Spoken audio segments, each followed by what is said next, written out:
Good morning students. आज हम करेंगे अपनी next colligative property which is elevation in boiling point. ठीक है, सबसे पहले आपको पता होना चाहिए स्टूडेंट्स कि बॉइलिंग पॉइंट को हम कैसे डिफ़ाइन करते हैं। तो boiling point the temperature at which vapour pressure of substance becomes equal to atmospheric pressure.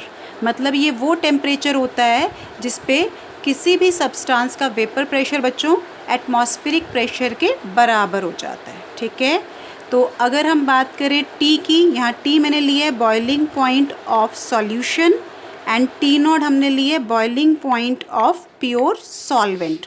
Pure solvent में जनरली हम वाटर यूज़ करते हैं और आपको पता है वाटर का बॉइलिंग पॉइंट लेके चलना है हमें 100 डिग्री सेल्सियस या फिर 373 केल्विन। ठीक, तो अब क्या होता है जब भी आप पानी में ग्लूकोज डालते हो या यूरिया डालते हो तो जो सॉल्यूशन बनता है उसका बॉइलिंग पॉइंट बढ़ जाता है। That's why it is called as elevation in boiling point.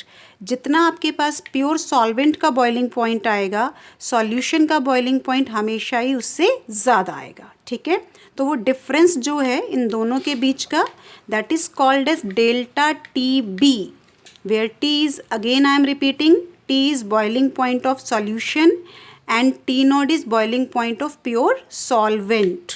ठीक है, अब ये पता लगा है कि जितना ज़्यादा आप सॉल्यूट डालते रहेंगे, आपको पता है हम लोग कलीगेटिव प्रॉपर्टीज़ कर रहे हैं। कलीगेटिव प्रॉपर्टीज़ में सॉल्यूट आपका नॉन वोलाटाइल रहना चाहिए, तो जितना हम सॉल्यूट ज़्यादा डालते रहेंगे एलिवेशन इन बॉइलिंग पॉइंट भी उतना ही ज़्यादा होगा। That's why delta TB is directly proportional to molality। Here M is बच्चों I'm writing M is molality।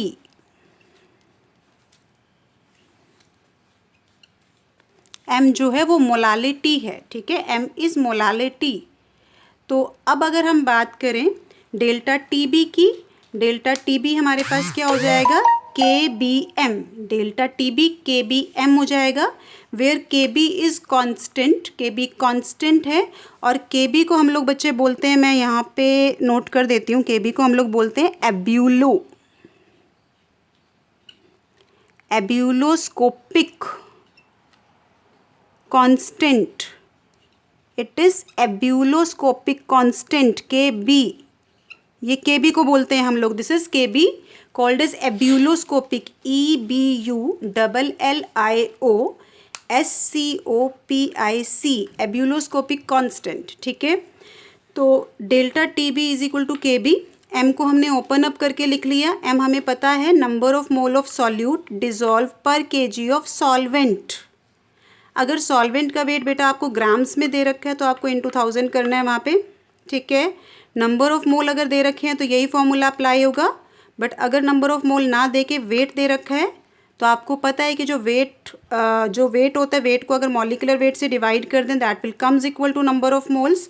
तो डेल्टा TB का फॉर्मूला हमारे पास आ गया KB into W2 into 1000 by M2 into W1 in grams. ठीक है, तो अगर आपसे एग्जामिनर ये पूछे कि ये कलीगेटिव प्रॉपर्टी क्यों है, why it is called as colligative property, तो आप कहेंगे yes it is a colligative property as it is dependent on number of moles of solute, क्योंकि ये number of moles of solute के ऊपर डिपेंड कर रहा है।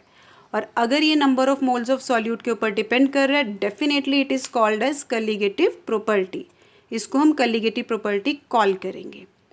फिर न्यूमेरिकल कई बार वो मोलर वेट ऑफ सॉल्यूट निकालने के लिए देता है आपको, तो इस फॉर्मूले से दिस फार्मूला, ये वाला फार्मूला है जिससे आपको अगर सब कुछ दे रखा है तो you can calculate molecular weight of solute, because here M2 is molecular weight of solute.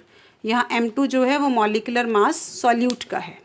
ठीक, ग्राफ को अगर हम देखें हमें पता है vapour pressure is directly proportional to temperature. ध्यान से देखना, तो जैसे जैसे हमने टेम्परेचर इंक्रीज़ किया वेपर प्रेशर बच्चे राइज़ किया। ये प्योर सॉल्वेंट का है। जब आप नॉन वोलाटाइल सॉल्यूट डालते हैं vapour pressure will get decrease, कम हो जाएगा वो, और अगर वो कम हो जाएगा तो ये वाला कर्व इसके नीचे लाई करेगा।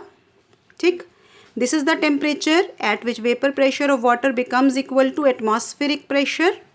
That's why T0 is boiling point of solvent and here it is T T which is boiling point of solution, इन दोनों के गैप को हम बोलेंगे बेटा डेल्टा टी बी।